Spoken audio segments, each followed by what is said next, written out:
इहलोकीचा हा देह देव इच्छिता ते पाहे, धन्य आम्ही जन्मालो दास विठोबाचे झालो। आयुष्याच्या या साधने सच्चिदानंद पदवी घेणे, धन्य आम्ही जन्मालो दास विठोबाचे झालो। तुका मने पावठणी करू स्वर्गीची निशाणी, धन्य आम्ही जन्मालो दास विठोबाचे झालो। सभा सकळ साधू संतांची, महामुनी भक्ती यांची, पंडित पाटक ज्ञानी यांची, या सकळाते विनवणी करा विठ्ठल स्मरण। मस्तक हे पायावरी या वारकरी संतांच्या, महायोग पीठे तटे भीम रत्यम वरम कुंडलिकाय दाते मुनींद्र समागत तिष्ठन्त मानंद कंदम परब्रह्मलिंगम भजे पांडुरंग। पांडुरंगा करू प्रथम नाम, पांडुरंगा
संताची या, त्यांच्या कृपादाने कथेचा विस्तारू बाबाजी सद्गुरुदास तुका। इहलोकीचा हा देह देव इच्छिता ते पाहे, धन्य आम्ही जन्मालो दास विठोबाचे झालो। प्रस्तुत प्राप्त प्रसंग कीर्तन रूपी सेवेकरता निवडलेला अभंग, ज्ञानोबरायांचे प्रियस्य असणारे, प्राणस्य असणारे छत्रपती शिवाजी महाराजांचे कुलगुरू, देहोनिवासी असणारे वैराग्याचे मूर्तिमंत, भक्तीचे शिरोमणी माझे जगद्गुरु तुकोबाराय यांचा उत्कृष्ट असा 4 चरणाचा अभंग सेवेकरता निवडला। आज या ठिकाणी बाबा हरिबा कोल्हे यांच्या प्रथम पुण्य स्मरणानिमित्त माझ्या वाटेला नेहमी सेवांत्य योगाने तुम्हा सर्वांचंच मला दर्शन विठ्ठल। हा देह देव इच्छिता ते पाहे, धन्य आम्ही जन्मालो दास विठोबाचे झालो। बघा या भागात महाराज म्हणतात की देव सुद्धा या देहाची इच्छा करतात, स्वतः भगवान पांडुरंग परमात्मा या देहाची इच्छा करतात। इहलोकीचा हा देह देव इच्छिता ते पाहे। बघा देवाला असं वाटतं, देवाची सुद्धा इच्छा आहे की ह्या जगात जन्म घ्यावा, मृत्यू लोकात जन्म घ्यावा अशी देवाची इच्छा आहे। पण देवाला सुद्धा हा देह मिळाला नाही, पण आता आपल्याला मिळालाय, मग आपण किती धन्य। बघा आपण कितीही पैसे देऊ द्या, हा अमूल किमतीचा देह, कोटी रुपयाचं शरीर, आपण कितीही प्रयत्न केला, कितीही पैसे दिले तर मिळालंच नाही, पण आता आपल्याला मिळालंय, मग आपण किती धन्य। आणि महाराज म्हणतात की आयुष्यात अनेक पदवी घ्यायची ना तर कुठली पदवी घ्या, आयुष्याच्या साधने सच्चिदानंद पदवी घेणे। बघा ज्या माणसाला आयुष्यामध्ये सच्चिदानंद ही पदवी घेता आली तो माणूस सुखी झाला, समाधानी झाला। म्हणून माणसानं जीवन जगताना इतकं चांगलं जगावं, इतकं चांगलं जगावं की आपण गेल्यानंतर कमीत कमी आपलं नाव तरी इथं राहावं, इतकं चांगलं जगावं। विठ्ठल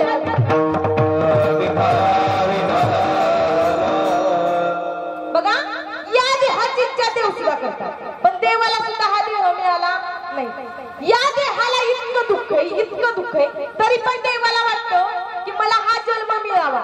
देवाची सुद्धा इच्छा आहे की मला हा मृत्यू लोकात जन्म मिळावा, पण देवाला सुद्धा हा देह मिळाला नाही, पण आपल्याला मिळाला.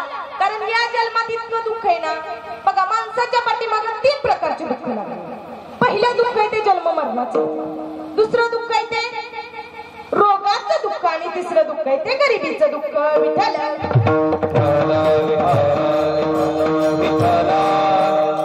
बघा, जन्माला आलेल्या प्रत्येक व्यक्तीला मरावं लागणार. जन्माला येण्याच्या अगोदर दुःख, जन्माला आल्यावर दुःख, आणि मरणाचं दुःख आहे. बघा, जन्माला आल्यावर किती, जन्माला येण्याच्या अगोदर किती दुःख आहे. पोटात गर्भ हा उलट असतो, मांस मूत्र रक्त घाण याच्यात पडलेला असतो. तो देवाला काय म्हणतो की देवा, हे पांडुरंगा, हे गजानना, हे चतुरानना, मला या जीवनातून, मला या दुःखातून एकदा मोकळं कर, मी जन्मभर तुला कधी विसरणार नाही. बघा, आपण सर्वांनीच आईच्या पोटात असताना देवाला नवस केलाय की देवा, या माया जाळ्यातून एकदा तू मला मोकळं केलं की मी जन्मभर तुला कधी विसरणार नाही. सगळ्यांनीच नवस केलाय, पण आपण जन्माला आल्यावर घेतो का एकदा तरी देवाचं नाव? म्हणतो का देवाला माझं? आपण देवाला माझं म्हणत नाही. मग जन्माला येण्याच्या अगोदर दुःख, जन्माला आल्यानंतर दुःख. बघा, अंघोळ घालायला असते 80 वर्षाची म्हातारी, कातरडाट झाली, ती कशी करते? सुनबाई नकुलय गार पाणी होतं. अहो, कसलं कडक पाणी, त्या पोराच्या अंगात तांब्या तांब्या तांब्या तांब्या पाण्यात टाकल्या ती पोरग गप झोपी जातं. म्हणतं बॉम्ब लावून तर पुन्हा तांब्या येईल. मग जन्माला आल्या दुःख. मग पहिलं दुःख आहे ते जन्म मरणाचं दुःख. मरणाचं किती दुःख आहे. माणसाला मरू वाटत नाही. माणसं उगाच म्हणतात मी विहिरीत उडी टाकीन, मी फाशी घेईल, मी आत्महत्या करीन. कोण जर म्हटलं ना मी विहिरीत उडी टाकीन, त्याला म्हणायचं चल मी ढकलतो, ती येणार नाही. माणसं मरणाला लय घाबरतात. अहो, असंच आम्ही एका ठिकाणी कीर्तनावरून येत होतो. रात्रीच्या 2 वाजल्या होत्या, आणि आमच्या शेजारच्या आजी एका हातात काठी एका हातात कंदील टेकवत घेऊन निघाल्या होत्या. आणि मी तिथं गेले, म्हटलं आजी निघाला कुठं? 2 वाजले, 2 रात्रीच्या. आजी रडायच लागल्या. आजी म्हणाल्या जाती कुठं तरी मरती, सुना जगू दिना ती, लेक जगू दिना ती, जाती कुठं तरी मरती. मी म्हणलं म्हातारे तू मराय चालली, कंदील कशाला? ती म्हणली असली चुकाट्याचं भ्यास. विठ्ठल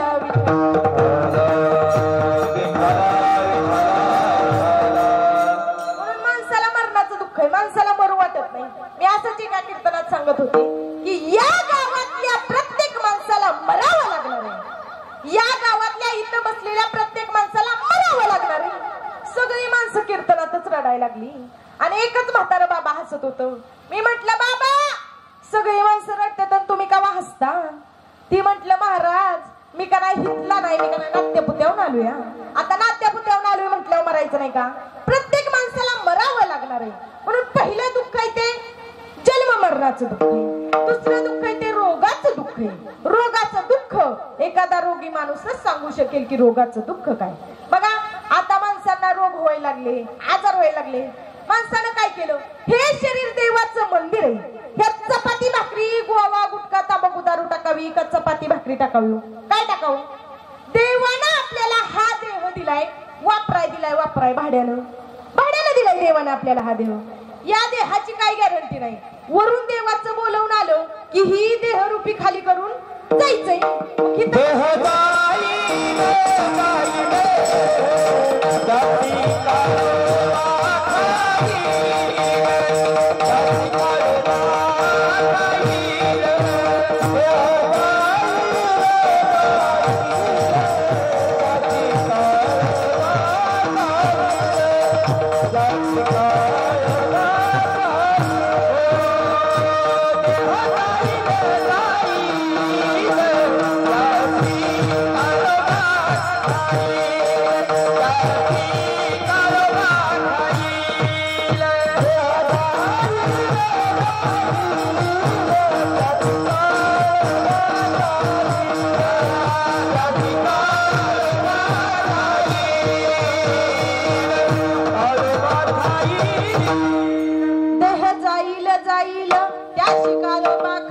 बघा, सगळ्यांना ही देहरूपी खाली करून जायचंय.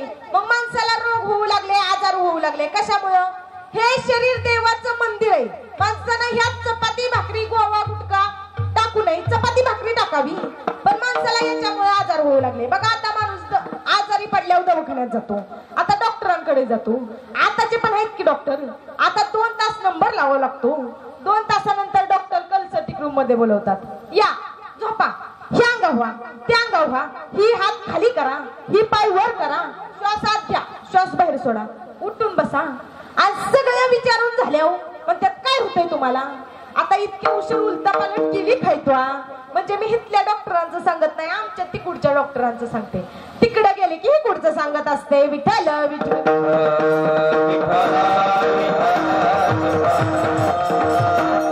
म्हणून दुसरं दुःख आहे ते रोगाचं दुःख. तुकाराम महाराज सुद्धा डॉक्टर होते. तुकाराम महाराजांचा सुद्धा आयुर्वेदाचार्याचा दवाखाना होता. त्या रोग्याला, त्या पेशंटला पाहिलं ना की महाराज ओळखायचे याला कोणता रोग लागला. महाराज म्हणायचे बाबांनो औषध माझ्याकडे, पण तुम्हाला पथ्य पाळावं लागेल. आता तुकाराम महाराज कशाचे औषध द्यायचे? तुकाराम महाराज ब्रह्मरसाचे औषध द्यायचे. आता तुम्ही काय म्हणताल, महाराज ही ब्रह्मरस भानगड काय बर? आम्ही बऱ्याच प्रकारचे रस पिलोय, बऱ्याच प्रकारचे रस खाल्ले, पण ही नक्की ब्रह्मरस भानगड काय बर? तर जशी दारू बनवली बरोबर तसा ब्रह्मरस बनवायचा. आता तुम्ही काय म्हणताल दारू कशी बनवायची? घ्या लिहून, मी सांगते. 3 दगडाची चूल मांडायची. त्या 3 दगडाच्या चुलीवर पत्र्याचा डबा ठेवायचा. त्या पत्र्याच्या डब्याला एक छिद्र पाडून नळी काढायची. त्या पत्र्याच्या डब्यात थिवडाची साल टाकायची, कारखान्याची मळी टाकायची, कुचलेला गुळ टाकायचा, 1 सागर नाही 9 सागर टाकायचं, आणि कमी पडली तर भेंडी पण टाकायची, आणि खाल्लं जा लावायचा. आणि आठवून त्या नळीतनं जी पाणी बाहेर निघल त्याला म्हणायचं पहिल्या दारूची. अशी दारू बनवतात. आता तुम्ही काय म्हणताल, बुवा तुमचा काही धंदा बी धाडता काय? नाही, मला सांगण्याकरता कॅनल कडे फिरावं लागतं. आता ब्रह्मरस कसा बनवायचा? तर जशी दारू बनवली बरोबर तसाच ब्रह्मरस बनवायचा. याला सुद्धा 3 दगडाची चूल मांडायची. कोणत्या 3 दगडाची? मन बुद्धी चित्त, मन बुद्धी चित्त या 3 दगडाची चूल मांडायची. मन बुद्धी चित्त या 3 दगडाच्या चुलीवर आपला अहंकार नावाचा डबा ठेवायचा. मन बुद्धी चित्त या 3 दगडाची चूल मांडायची, आणि त्या 3 दगडाच्या चुलीवर आपला अहंकार नावाचा डबा ठेवायचा. मन बुद्धी चित्त या 3 दगडाची चूल मांडायची, आणि त्या 3 दगडाच्या चुलीवर आपला अहंकार नावाचा डबा ठेवायचा, आणि त्या अहंकार नावाच्या डब्याला एक छिद्र पाडून नळी काढायची.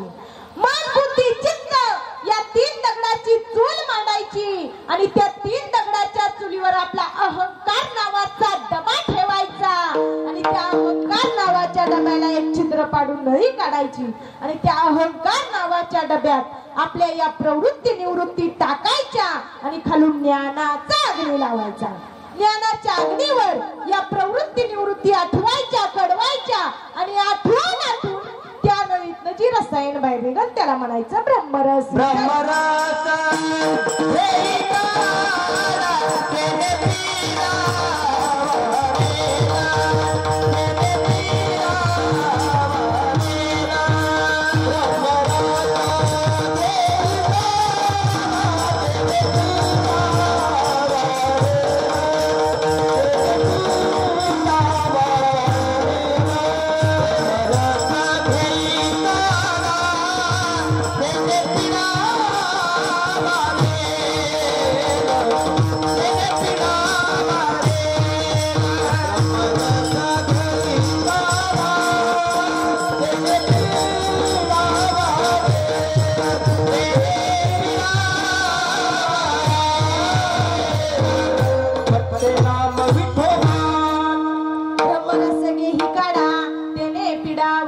बघा तुकाराम महाराज ब्रह्मरसाचे औषध द्यायचे, पण असलं औषध माणसाला नको वाटतं. माणूस बघा देवानी माणसांना 2-3 गोष्टी जरा आगाव दिली, आगाव, तरी पण माणसाचा आगावपणा काय थांबत नाही. बघा तुम्ही जगातले सगळे प्राणी तुम्हाला आडवे दिसतील, आडवे. माणूस आहे का नाही उभा, तरी पण राहतोच निवडणुकीला उभा. म्हणून देवानी माणसांना 2-3 गोष्टी जरा आगाव दिल्या. मग पहिलं दुःख आहे ते जन्म मरणाचं दुःख आहे, दुसरं दुःख आहे ते रोगाचं दुःख आहे, आणि तिसरं दुःख आहे ते गरिबीचं दुःख आहे. विठ्ठल विठ्ठल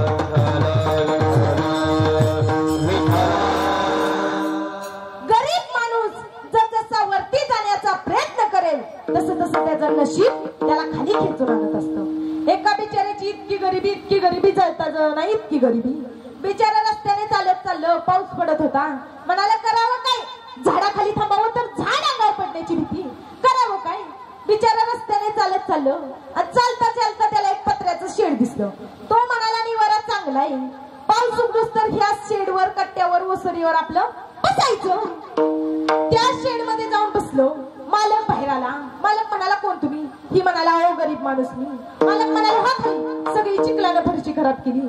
कसं तरी पावसापासून वाचलं होतं, पण पुन्हा त्याच्या नशिबानं त्याला पावसात ढकललं. परत म्हणाला करावं काय, पाऊस तर येतोय, झाडाखाली थांबावं तर झाड अंगावर पडण्याची भीती, करावं काय.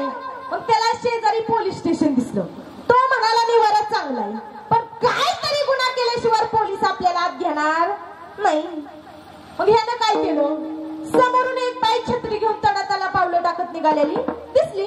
ह्यानं विचार केला की त्या बाईची छत्री ओढायची म्हणजे ती बाई ओरडल, तिचा आवाज ऐकून पोलीस बाहेर येतील, आतमध्ये टाकतील, संध्याकाळी जेवायला घालतील, हातराय पांघराय देतील आणि सकाळ देतील सोडून. ठेवून तर काय करतोय म्हणला पोलीस.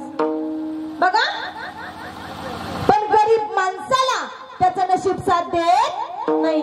त्याने विचार केला की त्या बाईची छत्री ओढायची म्हणजे ती बाई ओरडल.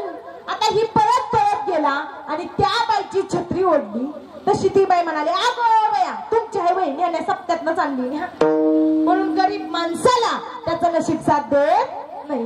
म्हणून पहिलं दुःख आहे ते जन्म मरणाचं दुःख आहे, दुसरं दुःख आहे ते रोगाचं दुःख आहे, आणि तिसरं दुःख आहे ते गरिबीचं दुःख आहे. विठ्ठल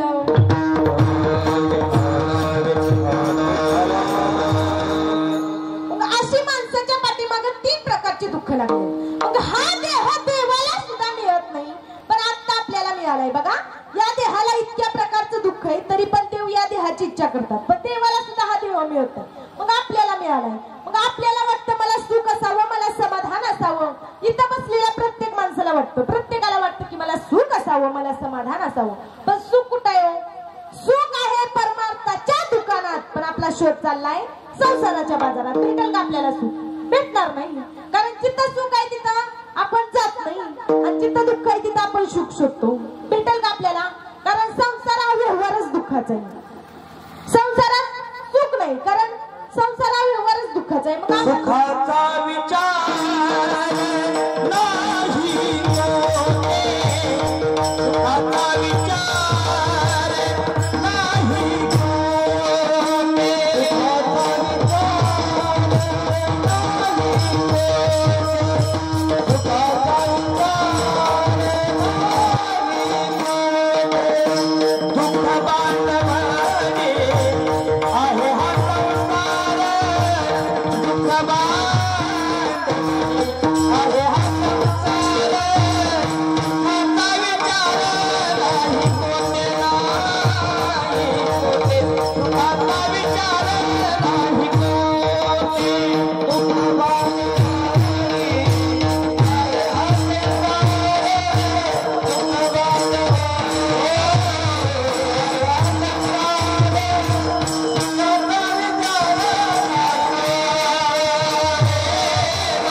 नाही होते, सुखाचा विचार बघा, सुखाचा विचारच नाही, संसारा व्यवहारच दुःखाचा आहे. प्रत्येकाला वाटतं मला सुख असावं, मला समाधान असावं, पण सुख आहे परमार्थाच्या दुकानात, पण आपला शोध चाललाय संसाराच्या बाजारात. आपल्याला सुख भेटणार नाही. आता प्रत्येकाला वाटतं मला सुख असावं, मला समाधान असावं. वाटतं का नाही? इथं बसलेल्या प्रत्येकाला वाटतं. प्रत्येकाला कुणा कुणाला वाटतं मला सुख असावं, मला समाधान असावं? आशंके हात दूर करा.